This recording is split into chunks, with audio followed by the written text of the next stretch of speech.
안녕하세요. 저는 한스파크 공인중개사 사무소의 강민구 이사라고 합니다.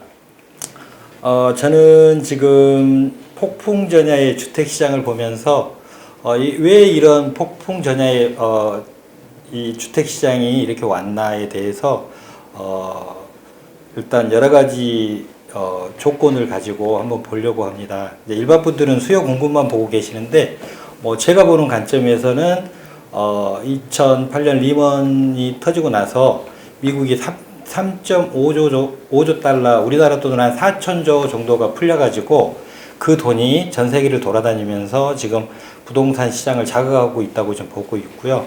그러면 이제 그 요인 중에 그것만 있는 게 아니라 또 하나가 뭐가 있냐면 그때 당시에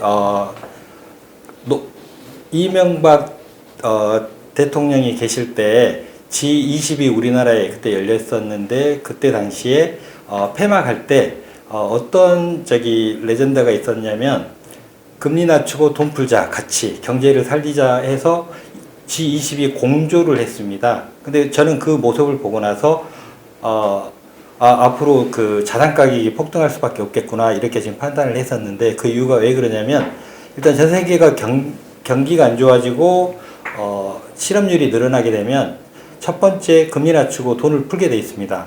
그럼 그 돈이 처음에는 금리가 낮추고 돈을 풀게 돼도 그 돈이 유동성으로 가지 않고 그냥 머물러 있다가 경기가 조금씩 좋아지고 나면 그때부터 그게 유동성으로 흘러 들어가게 되거든요. 그러면 그 돈이 이제 흘러 들어갈 때 저금리가 형성이 된다는 것은 많은 은퇴자들이 사실 굉장히 힘들어 하세요. 왜냐하면 그 은행에 넣어놓고 그 돈을 가지고 이자를 가지고 생활을 하셨던 분들이 이자 금리가 너무 낮아지니까 도저히 그걸 가지고 생활할 수가 없으니 그 은행에 들어가 있던 돈을 조금 빼내서 월세를 받습니다. 집을 사서. 왜냐하면 월세가 수익률이 훨씬 더 좋아지기 때문에. 그래서 그 돈을 빼서 이제 여유가 있는 은퇴자분들은 힘들어지니까 그 돈을 빼서 집을 조그만 20평대를 한 채, 두 채, 세 채를 사셔서 일단 월세를 받는 행위를 이제 시작하는 게 제가 봤을 때는 2013년도부터 2014년도에 우리나라에 일어났던 현상인 것 같습니다. 그래서 우리가 부동산 상승할 때 첫 번째 요인이 20평대, 10평 후반대가 먼저 이 가격이 오르게 되거든요. 그러면 이 요인이 어떤 형태로 지금 이루어졌었냐면 이제 보시면 추계 인구와 이제 원달러 환율이라고 이제 이게 먼저 나와 있는데, 보통 그 하락론자들은 지금 어떻게 지금 이걸 보고 있냐면 인구가 지금 줄고 있다. 우리나라에 인구가 줄고 있으니까 집값이 떨어지지 않는다. 이렇게 말씀하시는데 통계청에 들어가 보시면 2030년까지 우리나라는 인구가 증가를 하고 있습니다. 그리고 또 하나는 뭐냐면 인구만 증가하는 게 아니라 요즘 이제 이혼율이라든지 1, 2인 가구가 증가가 너무 심하기 때문에 가구수 증가가 너무 빨리 일어나고 있어요. 그래서 지금 현재 우리나라가 가지고 있는 공급 정책으로는 이 수요를 따라가지를 못하고 있어요. 그리고 올해 처음으로 서울, 경기, 인천 인구가 나머지 지방에 있는 인구보다 더 늘어났어요. 이제 과반수가 넘어갔어요. 그럼 서울, 경기, 인천에 있는 그 주택수가 더 필요한데 이 정부가 지금 공급 정책을 피지 않고 대출 억제라든지 그 수요 억제와 공급 억제를 통해서 그 수요를 지금 따라가지 못하는 정책을 썼기 때문에 이렇게 지금 집값이 좀 폭등하고 있는 상태고요. 또 하나는 이제 환율. 이 환율이 이제 이건 좀 어려운 내용입니다. 미국이 달러를 많이 풀었고 우리나라는 상대적으로 돈을 덜 풀었기 때문에 미국 투자자 스미스라는 사람이 있다면 그 사람은 당연히 달러를 바꿔서 원화로 들어오게 돼 있거든요. 그러면 달러를 가져와서 원화로 공급을 하게 되니까 우리나라는 가만히 있어도 통화량 증가가 돼요. 가뜩이나 금리 낮추고 돈도 우리 재난기금도 받았잖아요. 가뜩이나 돈이 지금 시중에 넘쳐나고 유동성이 3천조가 넘어가는데 지금 우리가 얼마 전에 1280원까지 갔던 원화가 지금 1100원 지금 초반대까지 왔어요. 그러면 그만큼 외국인들 입장에서는 수익률이 환차손이 많이 나기 때문에 돈이 지금 우리나라로 많이 물밀듯 지금 들어오고 있거든요. 거기다가 경상수지 흑자가 지금 계속 나오고 있어요. 수출이 잘 돼서 계속 달러가 유입되고 있는 상태이기 때문에 원화 가치가 상승 속도가 지금 빨라지고 있습니다. 그래서 이 부분이 생기다 보니까 가장 큰 문제는 전 세계적으로 유동성이 넘쳐나고 그 저금리의 유동성이 넘쳐난 데서 또 하나는 우리나라 입장에서 봤을 때 문재인 정부가 들어와서 첫 번째 주장했던 게 다주택자들 집 팔아라. 이 정책을 먼저 폈습니다. 그리고 그 문재인 정부가 또 뭘 했었냐면 집은 공급이 충분하니 공급은 더 이상 늘릴 필요 없다. 다주택자들만 집을 내놓으면 문제가 없다라고 처음부터 3년 전에부터 지금 주장해 왔는데 지금 계속적인 다주택자들을 공략을 했지만 지금 현재 상태에는 이제는 전월세까지 폭등하는 이런 상태까지 와버렸는데 그 부분은 왜 그러냐면 이명박 정권 그 다음에 박근혜 정권 그 전 정권들부터 이 서울 경기 인천에 누적된 공급의 축소가 있었는데 박근혜 정부 때 왜 갑자기 그 공급 정책을 늘렸냐면 전월세가 붙어버렸어요. 70%까지 매매가 대비 전월세가 70%까지 올라가다 보니까 이제 급한 물이 생긴 거예요. 서민들이 살기 힘들다. 집이 없어서 지금 힘들다. 그래서 그때 초이노믹스가 나왔거든요. 초이노믹스가 나와서 공급량을 이제 늘려줬어요. 근데 이제 그때 규제를 풀고 공급량을 늘려줬는데 이제 그 문재인 정부가 들어와서는 공급량은 충분하니 이제는 집값 오르는 것을 막겠다 이렇게 했는데 아까 말씀드린 것처럼 이 자산가 상승은 수요 공급으로만 이루어지는 게 아니고 통화량, 저금리와 통화량에 의해 가장 큰 부분이 이 부분에 의해서 지금 집값이 상승되고 있는데 그 부분은 전혀 배지 않 채 오로지 다주택자들만 잡으면 집값이 잡히는다고 생각하셨던 그 정책에 큰 미스가 있었다고 저는 판단이 되고요. 그리고 현장에서 제가 직접 지금 뛰고 있는데 집을 구할 수가 없습니다. 지금 돈을 가져와도 집을 구할 수가 없어요. 왜냐하면 이제 임대3법이 이제 이번에 됐는데 2년에서 4년으로 늘어나다 보니까 기존 세입자들은 그대로 둘러 살고 신혼부부라든지 새로 서울, 경기, 인천으로 이제 들어오는 수요들이 집이 없어요. 집이 없다 보니까 수요공급법칙에 의해서 굉장히 지금 많이 지금 상승하고 있는데 이것은 너무 자연스러운 현상이다. 그리고 이제 제가 지금 보면 그 부동산은 경제 논리로 풀어야 되는데 정치 논리로 풀고 있다고 저는 판단이 됩니다. 왜냐하면 부동산 경제 논리라는 것은 시장 원리, 시장은 부동산이 오르면 공급이 늘어나서 당연히 공급이 늘어나면 공급량이 늘어남에 따라 자연스럽게 하락해야 되는데 공급량을 늘리지 않았기 때문에 계속적인 상승을 지금 해오고 있습니다. 그러면 이 부분을 어디서부터 이제 풀어야 되느냐? 공급밖에 없습니다. 지금은 공급 외에는 답이 없는데 이 공급을 계속 늘리지 않는다면 이 상태를 벗어날 수가 없고 어떤 형태로든 이 사항은 저는 벗어날 수 없다고 지금 판단하고 있습니다. 그리고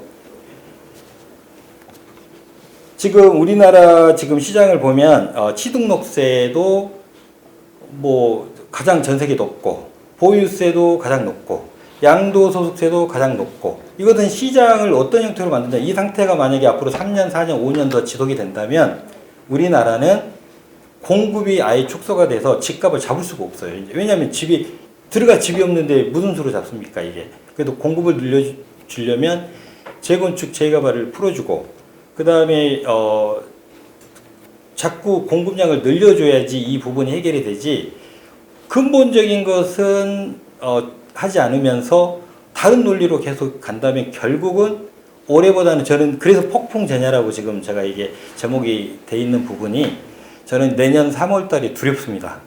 제 현장에서 지금 실전을 뛰고 있는 사람 입장에서는 굉장히 지금 두렵게 느껴지고 있는 부분이 왜냐하면 집이 없어요. 집이 없고 돈이 있어도 살 수가 없습니다. 날짜를 못 맞춰요.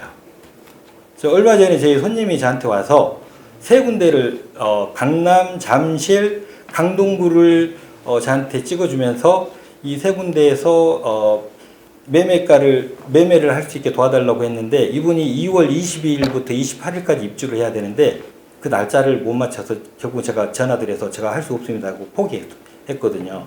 그 이유가 왜 그러냐면 임대차 3법에 의해서 다 2년이 다 이제 2년에서 4년으로 연기돼 버리니까 기존 세입자들은 그대로 살고 신규 공급이 전세 월세가 공급이 되지 않기 때문에 또 하나는 뭐냐면 그 세입자들이 그대로 눌러 살기 때문에 이분이 그 날짜를 맞출 수가 없더라고요. 제가 지금 한 달 정도 하다가 두 손 들고 제가 이제 포기를 했는데 이게 지금 현장에서 일어나고 있는 지금 사실인 것 같습니다.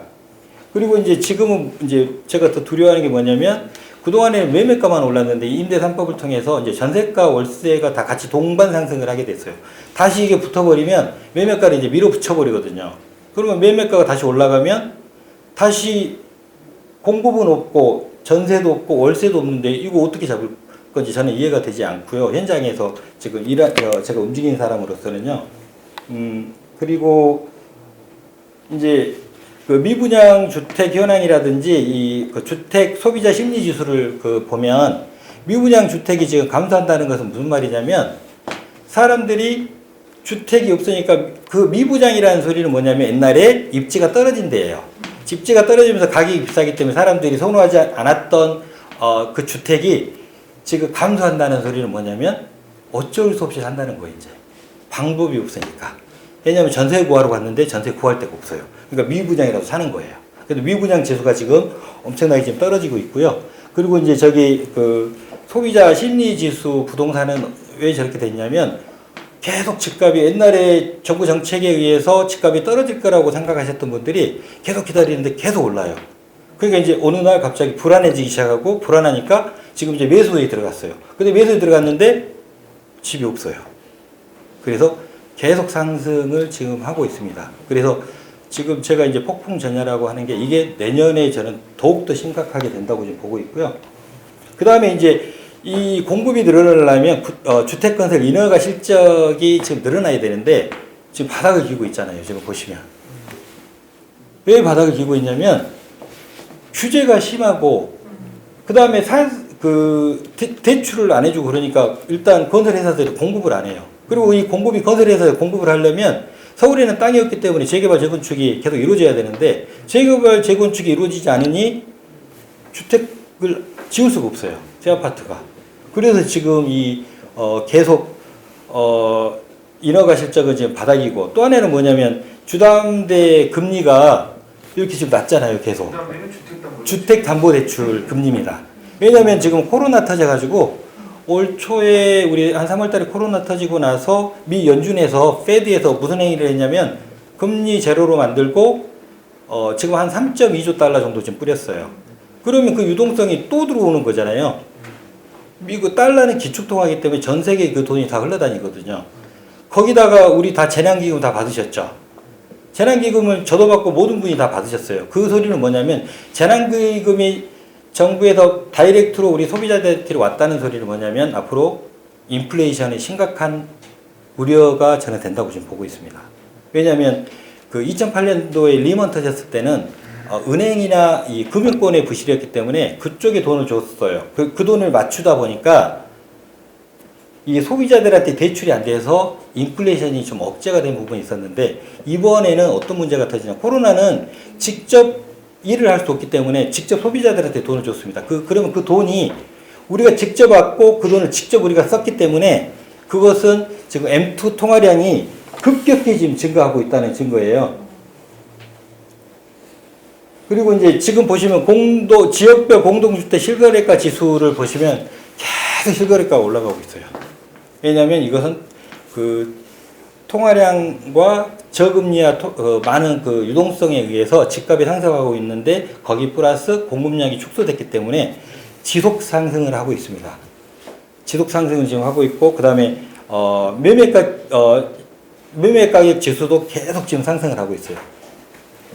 이것은 어떻게 할 수 있는 부분이 아닌 것 같아요. 그래서 이제 저는 이제 지금 이 자료가 다 어디서 나왔냐면 한국은행 100대 지수에서 제가 보고 뽑은 거고요. 또 하나는 한국감정원, 그 다음에 KB, 리브온에서 지금 뽑은 자료들인데 모든 이 세 군데의 자료를 보면 세 군데가 다 통화량 저금리, 통화량 공급, 통화량 유동성 공급, 그 다음에 공급 축소 이 부분이 지금 같이 달려가고 있기 때문에 저는 지금 심히 우려하고 있다고 좀 보시면 될 것 같고요. 그러면 이것을 해결할 수 있는 방법은 대체 뭐냐?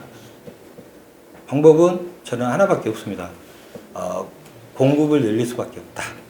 그러면 이 공급을 늘리려면 이 정부가 지금까지 했던 24번의 정책을 취소하고 다시 시장 정책으로 다시 바꿔서 이 진짜 시민들을 이해한다면 정치 논리가 아닌 경제 논리로 다시 전환돼야 될 거라고 저는 지금 판단하고 있고요. 그게 제가 현장에서 지금 느끼고 있는 지금 점입니다. 그래서 이제 제가 마지막으로 말씀드리고 싶은 것은 뭐냐면 제가 이제 우려하고 있는 것은 사회 과목이 선택 과목이다. 이것은 제가 가장 우려하고 있는 것 중에 하나입니다. 사회 과목이 선택 과목이라는 것은 무슨 말이냐면 정치 경제를 알 수 없어요. 우리나라 그 학생들이 정치하고 경제를 모르고 지금 무수히 대학생까지 배출하고 있는 나라인데 금리가 뭐고 유동성이 뭐고 채권 금리가 뭐고 이 모든 지수를 이 국민들의 90% 이상 아무것도 모른다는 거예요. 그러면 금융 주식이 있는 사람들은 2014년도, 13년도에 자산 가격 상승할 거라고 다 예상을 했습니다.